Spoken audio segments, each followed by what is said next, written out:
Oke, baik. Selamat pagi. Assalamualaikum warahmatullahi wabarakatuh. Salam sejahtera buat kita semuanya. Salam sehat buat teman-teman. Semoga kita selalu dalam kondisi yang sehat ya dan selalu berada dalam lindungan Tuhan Yang Maha Esa. Oke, baik teman-teman. Ini di pagi hari ini yang cerah ya. Saya kembali akan memberikan semacam sharing pengalaman mengenai prospek pekerjaan ya, terutama di bidang psikologi. Nah, ini terutama bagi teman-teman yang sudah masuk ke semester akhir dan beberapa teman-teman yang masih mengambil mata kuliah ya, terutama mata kuliah intervensi dasar 3 atau organisasi. Saya akan sedikit memberikan gambaran pekerjaan mengenai apa ya prospek prospek kerja terutama di bidang psikologi industri ya. Jadi teman-teman yang sekarang memang masih kuliah ya, terutama di kelas intervensi dasar 3 organisasi, ini saya harapkan nanti teman-teman sambil dievaluasi ya, sambil dipelajari, sambil dicermati, karena saya kira ini menjadi salah satu hal yang cukup penting ya untuk nanti Anda masuk ke dunia kerja. Dan sebagaimana yang kita ketahui ada dua kegiatan ya, ada perkuliahan di teori dan ada perkuliahan di praktek. Di teori kita akan belajar mengenai konsep ya, teori dari beberapa perilaku organisasi atau mungkin lebih ke tahapan pembuatan atau mungkin tahapan pelaksanaan intervensi secara teoritis. Nah, di prakteknya teman-teman akan belajar bagaimana mempraktekkan, mengaplikasikan teori yang selama ini telah dipelajari. Jadi di praktek intervensi organisasi, kita pura-puranya akan praktek sebagai seorang konsultan, di mana konsultan ini bisa menjadi salah satu prospek kerja bagi lulusan psikologi, ya entah di industri, klinis, perkembangan ataupun sosial. Nah, oke, baik teman-teman. Ini bagi yang sampai sekarang mungkin masih bingung ya, besok Anda mau kerja apa, setelah lulus mau ngapain besok, apa yang harus dilakukan setelah lulus, ya. Dan ini saya coba memberikan satu alternatif pilihan.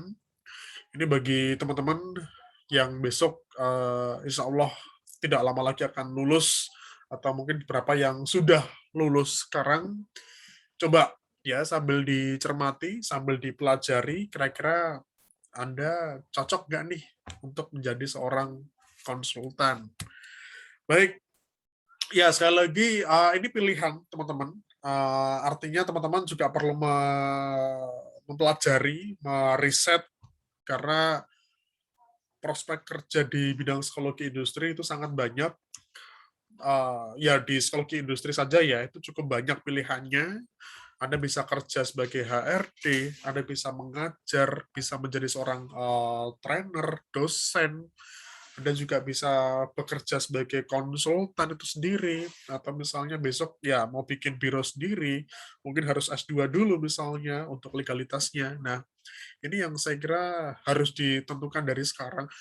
Ya, sebenarnya kalau untuk menentukan tujuan, menentukan arah karir, itu seharusnya dimulai dari awal-awal Anda masuk kuliah ya, teman-teman ya. Belajar untuk menentukan tujuan sendiri, belajar untuk menentukan target sendiri, karena kalau Anda sudah punya target, Anda sudah punya cita-cita ke depan, apa target Anda mungkin 5 tahun ke depan, apa target Anda 8 tahun ke depan, itu saya kira Anda akan lebih mudah untuk menjalani aktivitas sehari-hari. Anda akan lebih mudah untuk menentukan tahapan-tahapan yang harus Anda lakukan untuk bisa mencapai target tersebut. Jadi, yuk sama-sama, ini apalagi yang sudah masuk semester akhir ya, yang sudah lulus bahkan, ini seharusnya sudah punya target.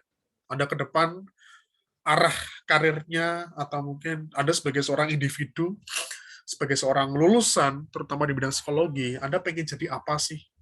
Ini yang teman-teman, yuk tentukan segera, harus segera dipastikan di usia berapa target Anda bisa terpenuhi. Ini penting untuk segera menentukan langkah selanjutnya ketika Anda sudah lulus ya. Oke, kalau konsultan sebenarnya ya konsultan itu sebutan secara umum ya. Jadi konsultan itu adalah orang yang punya keahlian tertentu. Jadi orang punya keahlian tertentu, orang punya keterampilan tertentu di mana keahliannya itu atau keterampilannya itu berguna ya atau mungkin digunakan di suatu organisasi atau suatu komunitas. Jadi Anda menawarkan keterampilan atau kemampuan yang Anda kuasai untuk bisa membantu suatu perusahaan, untuk membantu suatu organisasi. Makanya konsultan cakupannya sangat luas, ya, tidak hanya di bidang psikologi, banyak nanti bidangnya. Nah, ini kalau misalnya teman-teman mau meniti karir di bidang konsultan, terutama di bidang psikologi, ya Anda perlu menentukan ada arah bidangnya, bidang yang paling dikuasai, bidang yang paling diminati itu apa. Karena psikologi sangat banyak ya. Di industri aja sangat banyak. Mau ada alat tes, Anda mau belajar tentang analisis jabatan, Anda mau belajar tentang training, ya pengembangan diri misalnya, atau misalnya Anda mau belajar tentang penilaian kinerja, pembuatan atau mungkin struktur organisasi, sangat banyak yang bisa dipilih, sangat banyak yang bisa dipelajari. Maka dari itu teman-teman mungkin lebih enak kalau misalnya Anda fokus ke satu bidang saja ya. Satu bidang yang paling Anda kuasa itu yang mana. Banyak ya, macam-macam. Ada rekrutmen, seleksi, K3, banyak sekali. Ini yang mungkin ke depan bisa memudahkan teman-teman untuk menentukan target Anda. Jadi, kalaupun misalnya tidak jadi konsultan, Anda mau jadi seorang pekerja, karyawan, ya Anda harus menentukan Anda punya keterampilan di bidang apa. Ini saya kira penting buat karir Anda ke depan. Kalau misalnya sampai sekarang ya, Anda masih bingung, Anda bidang yang paling dikuasai yang mana, coba belajar semua hal. Belajar semua hal, ikuti semua kegiatan, kalaupun misalnya masih bingung model kerja seperti apa, ya Anda part-time dulu, Anda kerja dulu, sehingga Anda bisa menentukan, aku sebenarnya cocoknya di mana sih? Aku sebenarnya cocoknya di pekerjaan seperti apa sih? Ini harus dicoba, teman-teman. Karena saya kira mungkin masih banyak ya yang sekarang sudah lulus, tapi masih bingung untuk menentukan arah kerja. Oke, kalau konsultan, jadi ini ada dua perbandingan ya, teman-teman ya. Kalau misalnya di intervensi di mata kuliah ini, di mata kuliah intervensi dasar 3 organisasi, ini bagi yang lulus harusnya masih ingat ya, karena kita belum lama belajar tentang intervensi dasar organisasi. Ada dua pilihan, adalah Anda mau kerja kantoran, artinya Anda kerja di bagian HRD, Anda tergabung menjadi anggota organisasi di situ, menjadi karyawan di situ, dan Anda artinya terikat ya dengan perusahaan tersebut. Artinya terkait dengan aturan, sistem atau mungkin target kerja, ya Anda menyesuaikan dari perusahaan. Beda kalau misalnya Anda mendirikan konsultan sendiri, Anda punya lembaga sendiri, Anda punya kantor sendiri, dan Anda membantu beberapa klien, beberapa perusahaan. Jadi sifatnya Anda nggak hanya kerja di satu perusahaan saja. Harapannya Anda bisa membantu atau mungkin memiliki beberapa klien. Jadi model kerjanya per proyek ya. Ketika proyek sudah selesai, ya urusan Anda dengan perusahaan itu sudah selesai. Jadi ini seperti berbisnis ya kalau di konsultan ya. Anda kalau misalnya mau di konsultan, ya Anda harus memastikan Anda punya banyak relasi. Anda punya kemampuan untuk marketing. Karena tentu menjadi tantangan sendiri. Anda punya kemampuan, Anda punya keahlian, dan Anda berusaha untuk menjual keahlian Anda ke perusahaan, komunitas, individu yang membutuhkan jasa Anda. Ini butuh kemampuan marketing, Anda butuh kemampuan komunikasi. Tapi kalau misalnya sudah stabil kondisinya, sudah settle, bisa jadi Anda bahkan punya kontrak jangka panjang dengan sebuah perusahaan. Karena beberapa konsultan itu punya kontrak jangka panjang ya, untuk menghandle atau mungkin untuk mengelola pengelolaan SDM di sebuah perusahaan. Bisa 6 bulan, bisa setahun. Nah, harapannya kalau misalnya besok, ya insya Allah Anda punya konsultan yang besar, punya banyak karyawan, dan Anda bisa menghandle beberapa perusahaan. Semakin lama tentu semakin banyak pemasukan yang Anda peroleh. Tapi ya Anda harus harus terus belajar ya, terus mengembangkan diri. Karena juga yang namanya konsultan punya saingan, punya kompetitor. Nah, Anda mendirikan konsultan, nggak cuma Anda mungkin, teman Anda juga punya konsultan. Ini yang saya kira Anda harus punya bidang yang spesifik. Anda mau kemana arah konsultannya. Ya. Oke. Nah, ini jenis-jenis konsultan secara umum, teman-teman. Jadi, ya ada banyak sekali ya. Kalau kita bisa menyebutkan yang namanya konsultan ya, ada konsultan teknik, arsitek, konsultan di bidang gizi, kuliner, pajak, ya makanya yang namanya konsultan itu nggak hanya di psikologi, hampir setiap jurusan program studi memungkinkan si lulusannya bisa menjadi seorang konsultan, asalkan Anda punya kemampuan khusus, Anda punya keterampilan khusus, ya arsitek misalnya, ada orang menguasai arsitek, teknik gambar bangunan misalnya, diperbantukan untuk mendesain sebuah rumah misalnya, ya itu konsultan. Ya. Orang yang punya kemampuan di bidang pajak, kemudian diminta bantu untuk menyelesaikan permasalahan tentang pajak di suatu perusahaan. Jadi dia direkrut, tapi hanya sementara, hanya per proyek. Makanya kan ada yang terikat di suatu perusahaan, menjadi karyawan, tapi yang hanya direkrut per kegiatan saja, per proyek saja. Makanya ini seperti freelance ya, Anda nggak terikat lama di suatu perusahaan. Jadi ada kalanya mungkin Anda santai kerjanya, tapi juga ada kalanya kerjanya harus benar-benar lembur, menyesuaikan permintaan dari perusahaan. Ini sekali lagi sebuah pilihan bagi teman-teman. Anda lebih enak yang mana, lebih nyaman yang mana, karena tentu juga punya plus minusnya ya. Kalau kerja kantoran, ya mungkin gajiannya per bulan, rutin, ya jumlahnya sama. Tapi kalau misalnya jasa konsultan, itu gajiannya per proyek. Anda dapat proyek, nanti Anda menawarkan harga, berapa harga yang harus dibayarkan perusahaan. Ada negosiasi di situ. Kalau misalnya kegiatan sudah selesai, ya sudah selesai. Anda mungkin perlu mencari klien lagi ya, supaya Anda tetap punya pemasukan. Nah, itu tadi. Oke, nah kalau misalnya mau jadi konsultan, perlu apa aja ya? Ya banyak saya kira. Ini Anda mau jadi konsultan, Anda mau jadi karyawan, Anda mau jadi bagian HRD di perusahaan, saya kira tidak hanya cukup hanya kemampuan akademik ya. Banyak kemampuan soft skill yang saya kira harus dikembangkan sama teman-teman. Makanya ini buat teman-teman yang sekarang sudah lulus ya atau mungkin sedang sedang skripsi, saya kira perlu mengembangkan diri ya di luar kemampuan akademik. Karena untuk mencari kerja, untuk masuk di dunia kerja, untuk bersaing dengan kompetitor yang lainnya, itu saya kira nggak hanya cukup kemampuan akademik, nggak hanya cukup hanya sekedar IPK. Banyak yang harus dipersiapkan, banyak yang harus dikembangkan ya.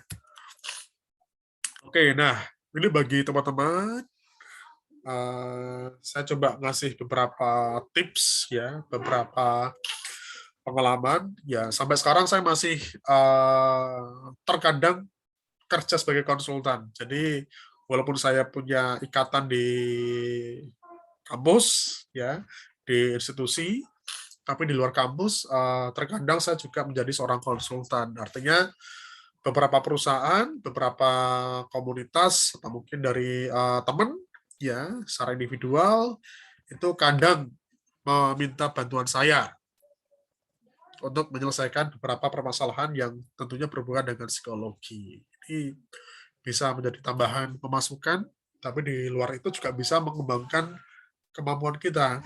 Nah, nanti monggo ya, seperti apa teman-teman. Oke. Nah, ini bagi teman-teman yang pengen coba untuk merintis sebagai konsultan, ini mungkin bagi teman-teman yang kemarin sudah mengikuti perkuliahan intervensi, ada 3 bidang ya, dasar 1, dasar 2, dasar 3, individu, kelompok, organisasi, klinis, perkembangan, sosial, kemudian masuk di organisasi atau perusahaan. Coba Anda cermati, Anda pelajari kembali, mungkin kemarin yang di intervensi individu, Anda buat program konseling misalnya, atau mungkin yang di intervensi kelompok, Anda bikin semacam webinar, semacam seminar, ya sharing session buat komunitas kelompok. Kemudian untuk yang di organisasi, Anda bikin semacam sistem, ya program intervensi untuk perusahaan. Coba dicermati dari semester 1 sampai semester hari ini, atau mungkin bagi yang sudah lulus, sampai lulus, kira-kira Anda suka yang mana? Anda punya keterampilan khusus di bidang apa? Itu coba digali lebih dalam, ikut kursus, ikut pelatihan. Jadi kalau misalnya Anda mau mengembangkan kemampuan, mau mengembangkan keterampilan, ditentukan dulu bidang yang paling Anda kuasai yang mana. Itu coba dicari ya, teman-teman ya. Anda lebih suka yang mana? Ya, lebih senang pelatihan, training, lebih senang counseling, ya, lebih senang atau mungkin tertarik di bidang K3 misalnya, atau mau di bidang analisis jabatan, rekrutmen, seleksi, banyak saya kira. Ya, coba dibuka kembali catatannya, dibuka kembali file-file mata kuliah Anda, ya, sambil dicermati. Kalau masih bingung, masih belum tahu yang mana, ikut magang ya. Magang, kerja part-time, atau kerja dulu di perusahaan, di bagian HRD secara umum, sambil kerja, sambil evaluasi, sambil dipelajari. Anda cocoknya di bidang apa. Ya. Oke, nah kalau misalnya mau mendirikan konsultan, ya, ini juga penting ya. Kalau misalnya besok, ya kalau mau jadi konsultan secara independen, secara mandiri, Anda harus S2 saya kira. Karena S2 di profesi itu memungkinkan Anda punya legalitas sebagai seorang psikolog, ya, punya lembaga, punya surat izin atau mungkin surat sebutan psikolog, ya. Dan ketika besok mau menjadi seorang konsultan, ini harus ditentukan dulu. Ada targetnya apa? Ini bisa menjadi awal ya. Targetnya mau apa nih? Mau di perusahaan, mau di komunitas, mau di wanita karir, mau di anak-anak, sekolah, atau apa? Karena masing-masing segmen, masing-masing kalangan ya, perusahaan, wanita karir, kelompok, itu punya kebutuhan yang berbeda terkait dengan permasalahan di organisasinya atau mungkin di kelompoknya. Ini yang saya kira teman-teman harus menentukan dulu. Ya ini sama halnya ketika Anda mau buka warung ya, Anda mau bisnis, mau menentukan produk, cocoknya produk apa ya? Anda pengen buka bisnis, apa ya bisnisnya ya? Nah, udah. Kalau mau lebih simpel, tentukan dulu segmentasinya apa. Kalau misalnya mau bikin kopi misalnya, nah ini kan lagi banyak jual kopi ya, kopi yang buat anak muda misalnya, ya udah kita buat semacam kopi, hidangan kopi yang anak muda yang seneng misalnya, dibuat kemasan yang bagus, yang funky misalnya, yang bisa menarik perhatian bagi anak muda misalnya. Nah ini juga perlu dicermati juga teman-teman ya, karena kalau misalnya sudah menentukan segmentasinya, sudah menentukan targetnya, itu akan lebih mudah ya untuk mengelola konsultan Anda. Nah, ini harus ditargetkan. Kalau misalnya mau jadi konsultan, beberapa lama? Kira-kira 5 tahun ke depan. Atau 10 tahun ke depan. Jadi entah mau jadi konsultan, entah mau jadi karyawan, atau mungkin pekerja yang sukses, pengen jadi manajer HRD yang sukses, ya harus ditargetkan ya, kapan bisa tercapai, berapa tahun lagi, dan ini saya kira juga perlu melihat kondisi masing-masing individu, dievaluasi.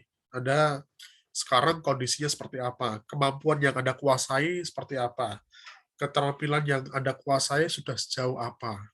Ini dicermati, dievaluasi, kira-kira misalnya dalam waktu 5 tahun, bisa nggak Anda menjadi orang yang sukses di pekerjaan? Oh, butuh 10 tahun nih. Waduh, masih butuh 15 tahun. Ini yang saya kira teman-teman harus menentukan ya. Jadi jangan berubah target. Anda harus berubah atau mungkin ya jangan berubah target, yang bisa dirubah rencananya. Kalau misalnya Anda berubah target, semua berubah tahapan dan rencana Anda. Ini yang harus dicermat sama-sama ya, teman-teman ya.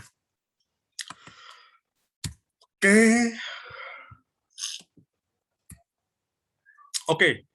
Langkah awal menjadi seorang konsultan. Nah, yang pertama niat dulu ya. Ini fokusnya jangan komersil dulu ya. Artinya Anda benar-benar baru merintis karir, diniati untuk berbagi pengetahuan, diniati untuk membantu orang lain. Artinya, oke, di awal mungkin nggak nyaman ya, di awal mungkin nggak aman, karena Anda masih harus mencari relasi, Anda harus mengembangkan kemampuan Anda, jadi fokusnya untuk mengembangkan diri dulu. Sama halnya ketika teman-teman mau cari kerja, jangan dulu berpikir untuk mendapatkan gaji yang besar ya. Saya kira ketika sebuah perusahaan menentukan gaji UMR-nya sekian, saya pikir perusahaan sudah mempertimbangkan ya bahwa dengan gaji segitu cukup paling tidak untuk hidup Anda sebulan. Jadi sebenarnya ya ini pilihan sekali lagi ya, sesuai dengan kebutuhan masing-masing. Mungkin ada orang yang ada berapa lulusan, ada berapa fresh graduate yang kondisi ekonominya kurang, sehingga dia harus mencari pekerjaan dengan gaji yang besar misalnya. Ya kalau pengen gaji besar, mungkin nggak harus di Pulau Jawa. Di luar Pulau Jawa mungkin lebih besar. Di Kalimantan, di Sumatera, atau mungkin di Sulawesi.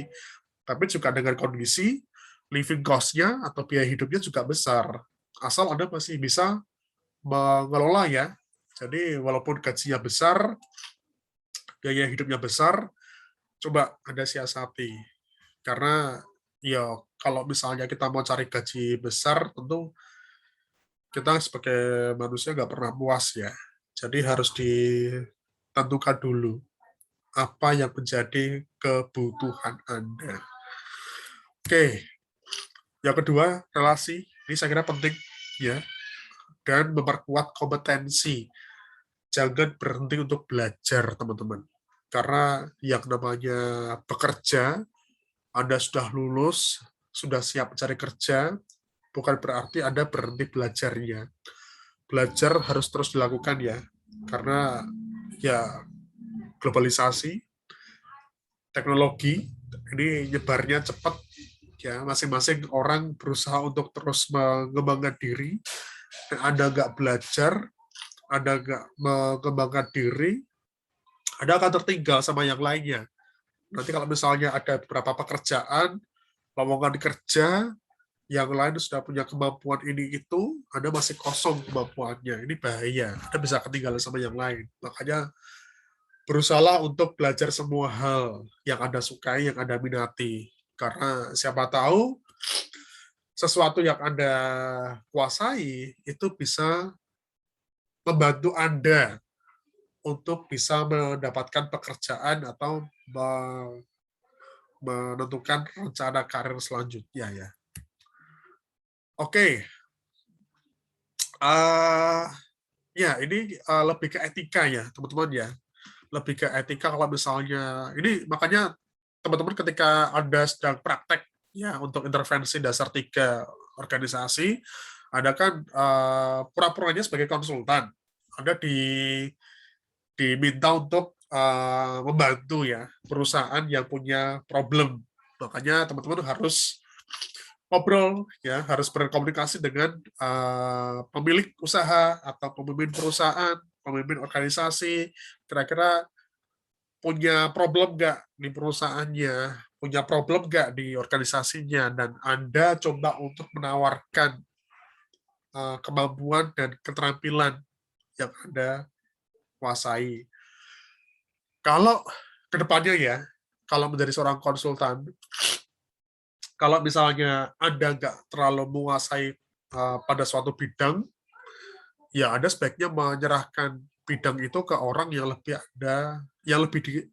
lebih menguasai. Jadi kalau misalnya Anda mendapat tawaran, Mas, Mbak, bisa bikin Anda jam nggak di tempat saya? Wah, Anda nggak terlalu menguasai. Ya udah, serahkanlah ke orang yang lebih menguasai. Ini etika ya. Makanya Anda harus menentukan dulu bidang yang paling Anda kuasai yang mana. Karena dengan sendirinya, kalau misalnya Anda sudah menguasai bidang yang paling dikuasai, itu akan lebih mudah untuk menentukan eh, target ya. Oke, dah itu mungkin teman-teman secara umum ya. Jadi gambaran sebagai seorang konsultan, makanya sambil dicermati, sambil dipelajari, dan ini bagi teman-teman yang sekarang lagi praktek, coba ya sambil dievaluasi, sambil coba diterapkan. Ini suatu pekerjaan yang bisa menjadi pilihan Anda nanti setelah lulus. Anda silahkan mengevaluasi masing-masing seperti apa. Kalau misalnya Anda tertarik, ya coba dikembangkan, cari atau mungkin tambah kompetensi Anda dengan mengikuti beberapa pelatihan yang bisa membantu Anda untuk mencapai karir ke depan. Oke, itu aja mungkin saya kira gambaran awal ya sebagai seorang konsultan, karena ini perlu dipraktekkan, perlu dilakukan, tidak hanya sekedar belajar secara teori, Anda mungkin nggak hanya belajar secara visual saja, tapi ini harus dilakukan, harus diaplikasikan, supaya Anda akan lebih paham ya mengenai prospek pekerjaan sebagai seorang konsultan. Itu aja mungkin dari saya. Terima kasih. Tetap sukses ya. Semoga sehat selalu bagi teman-teman. Selamat pagi. Assalamualaikum warahmatullahi wabarakatuh.